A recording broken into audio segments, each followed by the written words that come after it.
Hello नमस्कार, मैं Rakesh Chauhan Envira online school पर आपका एक बार फिर से स्वागत करता हूं। और आज मैं आपके लिए लेके आया हूं इस पार्ट का अगला पार्ट।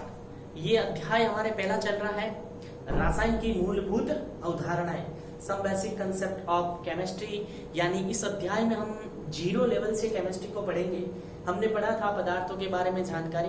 पदार्थ की हमने मुख्य रूप से 3 अवस्थाओं को पढ़ा। चौथी अवस्था प्लाज्मा और 5वीं बोस-आइंस्टीन कंडेंसन होती है। फिर हमने पदार्थों का वर्गीकरण भी किया था, भौतिक वर्गीकरण और रासायनिक वर्गीकरण। और भौतिक वर्गीकरणों में हमने पढ़ा था सॉलिड, लिक्विड एंड गैस। इन पदार्थों के गुण क्या होते हैं, इनमें जो अवयवी कण है वो किस प्रकार से व्यवस्थित होते हैं। फिर हमने पढ़ा था रासायनिक वर्गीकरण में तत्व और यौगिक वो पार्ट किसके होते हैं, शुद्ध पदार्थ के होते हैं। फिर हमने इधर पढ़ा था मिश्रण, होमोजीनियस एंड हेट्रोजीनियस, यानी समांगी मिश्रण और विषमांगी मिश्रण। और आज मैं आपके लिए लेकर आया हूं पार्ट 3 एक नए टॉपिक के साथ शुरू करेंगे। इस पार्ट में हम कुछ 4 नियम, जिनमें से हम 3 नियमों का अध्ययन इस लेक्चर में करेंगे, जिनमें रासायनिक संयोजन के नियम। पहले तो आपको पता होना चाहिए रासायनिक संयोजन किसका होगा। तो केमिस्ट्री में जब भी कुछ 2 या 2 से अधिक पदार्थ जुड़ेंगे तो कुछ ना कुछ नया मिलेगा। तो ये किस नियम के तहत कितना मिलेगा, जितना पहले जुड़ा उतना ही मिलेगा, इन सब का अध्ययन किया जाता है इन नियमों में। तो रासायनिक संयोजन क्या होता है कि जब रसायन विज्ञान में 2 या 2 से अधिक पदार्थ जुड़कर एक नया पदार्थ बनाता है, वो किस नियम से जुड़े, उसमें नए पुराने बंध टूटे और नए बंधों का निर्माण हुआ, उनका द्रव्यमान समान है, उनका अनुपात समान है, हम उन सब का अध्ययन करेंगे। तो मैं सबसे पहले बताने जा रहा हूं 4 नियम, और आज हम पढ़ेंगे केवल 3 नियम। पहला आपके है द्रव्यमान संरक्षण का नियम, या इसे कहते हैं पदार्थ की अविनाशिता का नियम। दूसरा नियम है आपके स्तर या निश्चित अनुपात का नियम। तीसरा है गुणित अनुपात, जिसे आप बोल सकते हो बहुल अनुपात का नियम। चौथा व्युत्क्रम अनुपात या तुल्य अनुपात का नियम। और एक और नियम होता है, हम आगे पढ़ेंगे, गैलुसेक का नियम। मैं बात करूं द्रव्यमान संरक्षण नियम की, ये वैज्ञानिक लेवोजियर ने दिया था। कौन से वैज्ञानिक ने दिया था? लेवोजियर ने। तो हम पहला नियम पढ़ेंगे द्रव्यमान संरक्षण का नियम, और एक एग्जाम्पल के माध्यम से इस नियम को पूरी तरह से समझेंगे। मैं पहला नियम बताने जा रहा हूं आपको रासायनिक संयोजन का। पहला नियम है द्रव्यमान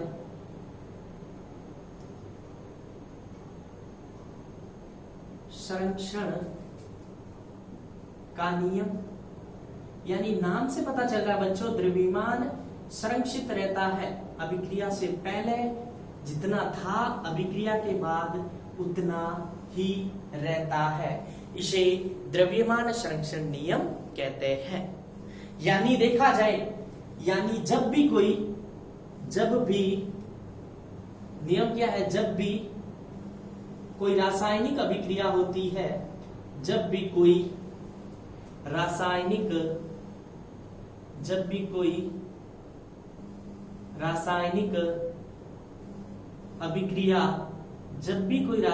अभिक्रिया होती है या करवाई जाए, जब भी कोई रासायनिक अभिक्रिया होती है तो अभिक्रिया से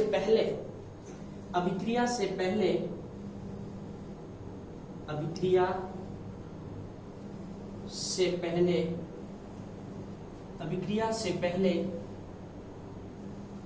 अभिकारकों का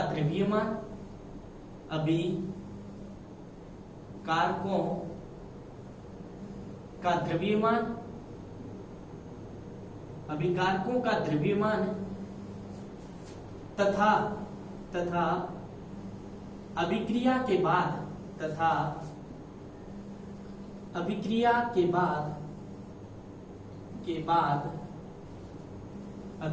के बाद उत्पादों का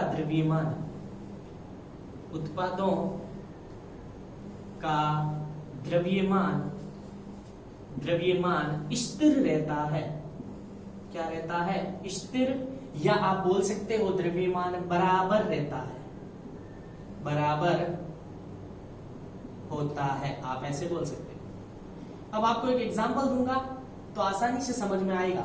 जब भी कोई रासायनिक अभिक्रिया होती है या करवाई जाए तो अभिक्रिया से पहले जो अभिकारक होते हैं लेफ्ट हैंड साइड में और राइट हैंड साइड में, सॉरी अभिकारक होते हैं लेफ्ट हैंड साइड में और राइट हैंड साइड में होते हैं उत्पाद। तो अभिकारकों का कुल द्रव्यमान उत्पादों के कुल द्रव्यमान के क्या होता है, हमेशा इक्वल होता है। जैसे मैं बात करूं, आपने ले लिया A प्लस बी, तो आपको क्या मिला यहाँ पे, मान लो C प्लस डी मिला।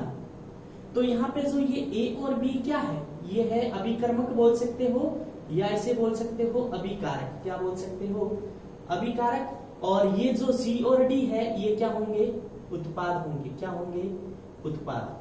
तो जो अभिकारकों का वेट आप बोल सकते हो, भार बोल सकते हो, लेकिन केमिस्ट्री में आपको ये समझना पड़ेगा भार और द्रव्यमान पूरी तरह से अलग अलग राशियां। भार और द्रव्यमान में पूरी तरह से डिफरेंस होता है, वो मैं आपको समझाऊंगा इसी चैप्टर में। तो मैं मान लेता हूं इसका मास है A का भार है WA और B का है WB मान लेता हूं, और C का क्या है WC और जो D का है वो क्या WD। ये क्या होगा, अभिक्रिया से पहले और अभिक्रिया के बाद इनका द्रव्यमान क्या होगा, हमेशा क्या होगा, बराबर होगा। जैसे एक एग्जांपल लेता हूं, जैसे आपने पढ़ा होगा 10वीं क्लास में एक संयोजन अभिक्रिया पढ़ी होगी C+O2 CO2। यहाँ पे कार्बन का मास होता है 12 प्लस कितने ऑक्सीजन 2 और एक ऑक्सीजन का होता है 16। 12 प्लस 16 इंटू 2 32। और यहाँ पे अगर आ जाए 12 प्लस 16 इंटू 2 32 44। तो यहाँ पे भी कितना आ रहा है 32 12 44 और यहाँ पे भी 44। यानी ऐसा रासायनिक संयोजन जिसमें अभिकारकों का कुल द्रव्यमान और उत्पादों का कुल द्रव्यमान बराबर होता है, यानी द्रव्यमान क्या रहता है, संरक्षित रहता है। यानी द्रव्यमान, यानी आप बात करूं द्रव्य की, ना तो द्रव्य को उत्पन्न किया जा सकता है और ना ही द्रव्य को नष्ट किया जा सकता है। यानी आप लिखना चाहो या करके ये भी लिखना चाहो, द्रव्य को ना तो नष्ट किया जाता है, नष्ट किया जा सकता और ना ही उत्पन्न किया जा सकता, उत्पन्न किया जा सकता। ना तो नष्ट किया जा सकता है और ना ही उत्पन्न किया जा सकता है। केवल और केवल एक रूप से आप दूसरे रूप में क्या कर सकते हो, परिवर्तित कर सकते हो। यानी अगर मैं लिखना चाहूं केवल एक रूप से दूसरे रूप में परिवर्तित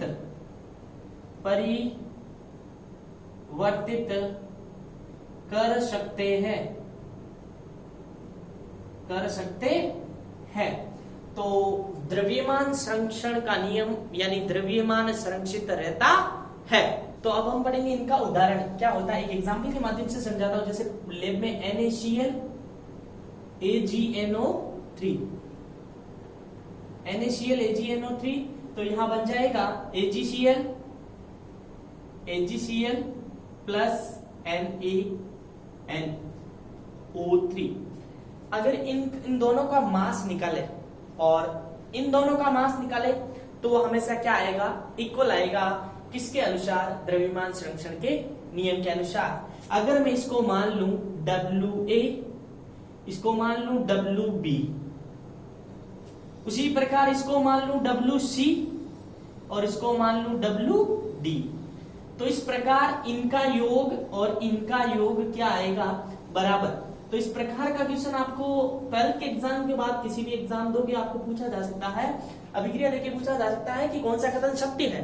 तो यहाँ पे ये इक्वल है, वहां पे ये भी दे सकता है ग्रेटर देन, फिर दे सकता है लेस देन, फिर दे सकता है इक्वल, फिर ये, फिर नॉट इक्वल, ऐसा भी दे सकता है। लेकिन हमें द्रव्यमान संरक्षण के नियम के अनुसार इन अभिक्रियाओं में अभिकारकों का द्रव्यमान और उत्पादों का द्रव्यमान क्या होता है, इक्वल होता है। किसके अनुसार, द्रव्यमान संरक्षण के नियम के अनुसार। ये नियम दिया था लेवोजियर ने। कौन से वैज्ञानिक ने दिया था? लेवोजियर ने। अब हम पढ़ेंगे दूसरा नियम, स्थिर या निश्चित अनुपात का नियम। अब हम पढ़ेंगे दूसरा नियम, स्थिर या निश्चित अनुपात का नियम। बाकी को मैं रफ कर रहा हूं। तो पहला नियम इजी था, द्रव्यमान संरक्षित रहता है, अतः द्रव्यमान को ना तो उत्पन्न किया जा सकता है और ना ही नष्ट किया जा सकता है, केवल कन्वर्ट कर सकते हो आप एक रूप से दूसरे रूप में। तो अब दूसरा नियम पढ़ेंगे, स्थिर अनुपात का नियम। ये भी एक अच्छे नियम में काउंट होता है, शानदार। पहले को मैं हटा देता हूं, सब बेसिक कंसेप्ट ऑफ केमिस्ट्री। अब हम पढ़ेंगे, नाम से पता चल रहा है, निश्चित अनुपात। तो आप सब केमिस्ट्री 10th क्लास में पढ़ के आए हो, फिजिक्स भी थी, साथ में बायोलॉजी भी थी, केमिस्ट्री के 4 यूनिट थे। तो आपने ये नाम जरूर सुना होगा तत्व का। और इस चैप्टर के पहले पार्ट में मैंने आपको तत्वों के बारे में संपूर्ण जानकारी बताई थी। कंपाउंड क्या होता है उसके बारे में भी आपको बताया था, क्योंकि वो यहाँ यूज होगा, इसीलिए। मैं बात करूं निश्चित अनुपात नियम की, तो क्या होता है कि इस नियम के अनुसार अगर कोई भी परमाणु जुड़कर अणु बनेगा और अगर निश्चित अनुपात में जुड़ेगा, तो जो भी आपको एक कंपाउंड प्राप्त होगा, उस कंपाउंड में जो भी परमाणु है उनका अनुपात हमेशा क्या रहेगा? निश्चित रहेगा। चाहे कहीं से भी बनो वो, किसी भी विधि से वो यौगिक बना हो, लेकिन उनमें, जैसे एक एग्जांपल ले रहा हूं जल का, जल में H के 2 अणु है, तो वो किसी भी विधि से जल बनेगा तो उसमें H के 2 अणु ही यूज होंगे। बात करूं निश्चित अनुपात की, तो क्या होता है, इस नियमानुसार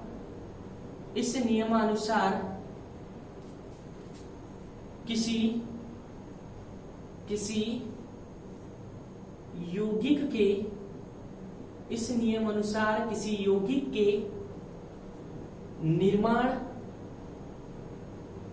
निर्माण में प्रयुक्त होने वाले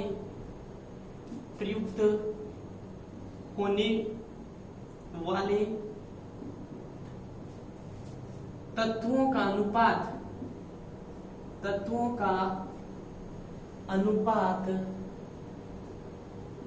निश्चित होता है। तत्वों का अनुपात निश्चित होता है, चाहे वो किसी भी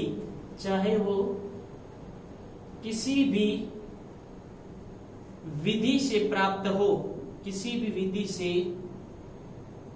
हो। एक बार मैं फिर से समझाने की कोशिश करूंगा बच्चों, कोई हार्ड नहीं है केमिस्ट्री, अगर आप कंसेप्टली समझो। हमने ये पढ़ा था कि the smallest part of matter is called atom. पदार्थ की सबसे छोटी इकाई को हमने क्या कहा था? परमाणु कहा था। अब क्या है, यहाँ पे बात हो रही है यौगिक की। अगर आप पार्ट फर्स्ट और सेकंड देख के नहीं आए हो और नए हो 10th पास आउट, तो यौगिक के बारे में अगर जानकारी नहीं है, तो ये डेफिनेशन यानी ये नियम आपको तकलीफ करेगा। यौगिक क्या होता है मैं यहाँ बार बार नहीं बताऊंगा, इसीलिए आपसे रिक्वेस्ट कर रहा हूँ पार्ट फर्स्ट और पार्ट सेकंड जो बेसिक था वो जरूर देखे। यहाँ से हमारा मेन यूनिट स्टार्ट हुआ पार्ट 3 में। तो यौगिक क्या होता है कि जिसमें अलग अलग परमाणु एक निश्चित अनुपात में जुड़ते हैं। जैसे मैं एक बात करूं, जल की बात करूं, जल हमारे पास जिसका फॉर्मूला होता है बच्चों H2O। इस नियम को साथ साथ समझाऊंगा इस एग्जाम्पल के माध्यम से।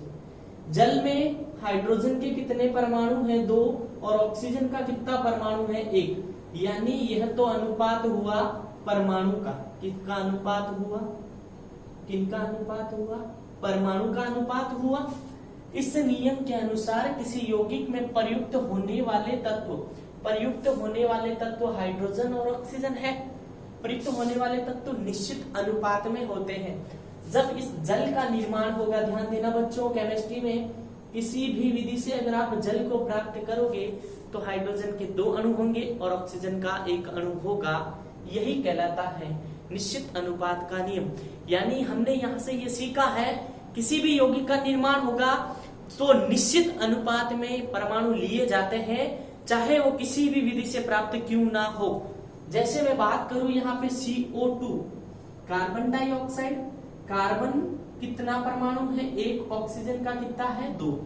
ये बात कर रहा हूं मैं केवल किसके ऊपर, परमाणु के ऊपर बात कर रहा हूं। अगर मैं बात करता यहाँ पे द्रव्यमान की, किसकी बात करता, द्रव्यमान के अनुपात के आधार पे कार्बन और ऑक्सीजन की अगर मैं बात करता, कार्बन का परमाणु क्रमांक 6, परमाणु भार आप 10वीं क्लास में आवर्त सारणी पढ़ के आए हो, नहीं आए हो तो इस यूनिट के एंड में मैं आपको ये सब बताऊंगा। कार्बन का परमाणु भार होता है 12, ऑक्सीजन का होता है 16, लेकिन यहां देखना कितने ऑक्सीजन जुड़े हुए, 2 ऑक्सीजन जुड़े हुए, तो 16 इंटू 2 कितने हो गए, 32, 3 चौक 12, 8 चौक 32। तो कहीं भी चले जाओ, कहीं भी चले जाओ, जब भी आपको कार्बन डाइऑक्साइड गैस प्राप्त करनी हो तो उसमें द्रव्यमान के आधार पर उनका अनुपात 3:8 ही लिया जाएगा। यही कहलाता है निश्चित अनुपात का नियम। मैं बात करूं एक और एग्जांपल जो हमने अभी जल लिया था, अगर मैं परमाणु के आधार पे आपको समझाऊं तो हाइड्रोजन और ऑक्सीजन का अनुपात 2:1। ये किसके आधार पे बच्चों, परमाणु के आधार पे।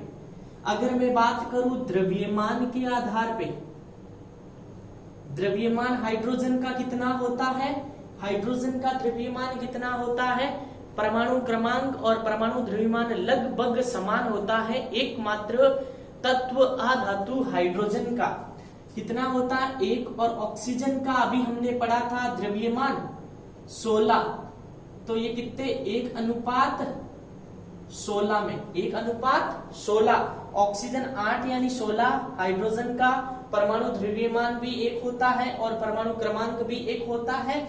ये है कितने जुड़े हुए, 2 ऑक्सीजन कितना जुड़ा हुआ, यहाँ पे 1 जुड़ा हुआ। ये किसके आधार पे हो गया, द्रव्यमान, और ये किसके आधार पे हो गया, परमाणु के आधार पे।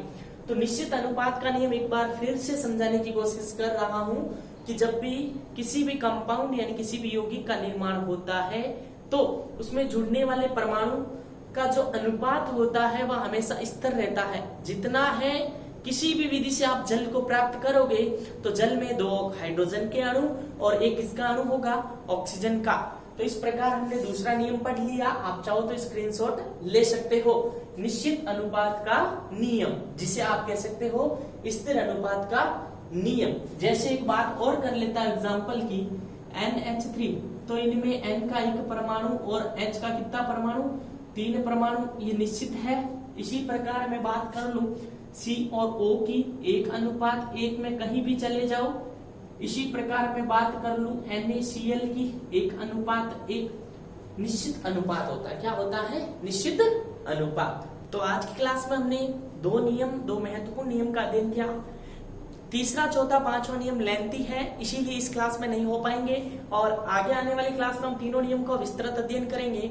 ये दोनों नियम बहुत ही इंपॉर्टेंट है। जो पार्ट 2 हमने पढ़े थे वो इस अध्याय का बेसिक था, यानी यहाँ से हमारा प्रॉपर यूनिट स्टार्ट हो चुका है। 2 नियम हमने पढ़ लिए थे, रासायनिक संयोजन के कौन कौन से पढ़े थे, द्रव्यमान संरक्षण और स्थिर अनुपात का नियम। दोनों को बहुत शानदार एग्जाम्पल के माध्यम से समझा।